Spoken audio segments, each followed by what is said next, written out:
ভালোবাসা মানে সে পাশে না থাকলে সবকিছু থেকেও কিছু নেই মনে হওয়া। জীবন আমাকে হয়তো আরো অনেক কারণ দিয়েছে খুশি থাকার, কিন্তু আমি সব থেকে বেশি খুশি আমার জীবনে তোমার মতন একজন সঙ্গী পাওয়ায়। তুমি হয়তো আমায় জিজ্ঞেস করবে যে আমি এখনো তোমায় আগের মতো ভালোবাসি কিনা। আমি বলবো হ্যাঁ, যতই সময় যাক না কেন, যতই বয়স বাড়ুক, শেষ দিন অবধি আমি তোমায় ভালোবাসি। তুমিই আমার ভালোবাসা। 20 ফেব্রুয়ারি আমি আমার নতুন জীবনে পা রেখেছিলাম। নতুন একটা সম্পর্কের সূচনা হয়েছিল। 20 ফেব্রুয়ারি আমাদের বিবাহবার্ষিকী। তো আজকের বিবাহবার্ষিকী উদযাপনের জন্য আমি নিজের কেকটা নিজেই বানাচ্ছি। দেখতে দেখতে একসাথে পথ চলতে চলতে 18টি বছর পেরিয়ে গেল। 18টি বছর শেষ করে ফেললাম। এই তো সেদিন আমাদের বিয়ে হলো।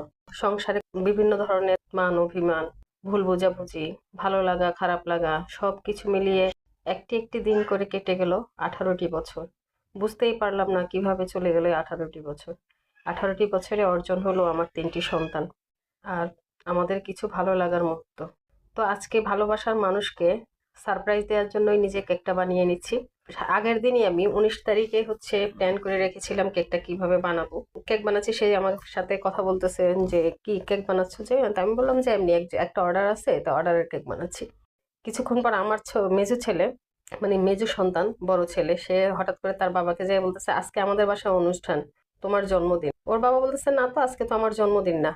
তো বাচ্চার সাথে দুষ্টুমি করতে করতে ওর বাবার মনে পড়ে গেল যে আজকে তো আসলে জন্মদিন না, বিবাহবার্ষিকী। কিন্তু কত বছর হয়েছে এটা মনে হয় ম্যাক্সিমাম পুরুষই ভুলে যায়। সে আমাকে বলতেছে হ্যাঁ বিবাহবার্ষিকী, আজকে আমাদের কত বছর যেন হলো। আমি বললাম এটাও তোমাকে বলে দিতে হবে। দেখতে দেখতে আমাদের 18টা বছর শেষ হয়ে 18টা বছর, 18টা বছর কেটে গেল একই সাথে, একই ছাদের নিচে। এর মধ্যে অনেক কিছু যোগ হয়েছে, অনেক কিছু বিয়োগ হয়েছে। আমরা দুজনই আমাদের দুজনের মাকে হারিয়েছি, আর আমাদের সন্তানরা আমাদের জীবনে এসেছে। অনেক কিছু শূন্যতা তৈরি হয়েছে, অনেক পূর্ণতা পেয়েছি। চলছে, সুন্দর চলছে আমাদের সংসার। আল্লাহর কাছে শুকরিয়া, যেভাবে আছি এভাবে যেন বাকি দিনগুলোও থাকতে পারি একই সাথে। যেটুকু সমস্যা আছে আল্লাহ যেন সেই সমস্যাগুলো থেকে আমাদেরকে বের হওয়ার তৌফিক দান করেন, সুস্থভাবে বাঁচার তৌফিক দান করেন, ঋণমুক্ত জীবন দান করেন, এবং সুখটাকে যেন মনের মধ্যে রাখেন আল্লাহ সবসময়। সেই চাওয়াই সবসময় আল্লাহর কাছে। তো আমার কেকটা রেডি হয়ে গেল। এরপর আমি আমার হাজবেন্ডকে একটা পাঞ্জাবি দিলাম, একটা কাপড় ড্রেস নিয়েছিলাম। তাকে বললাম যে নাও পাঞ্জাবিটা পরে আসো, আমি শাড়িটা পরে নিচ্ছি। এরপরে শাড়ি পাঞ্জাবি পরেই আমরা আমাদের 18তম বিবাহ বার্ষিকীটা উদযাপন করলাম।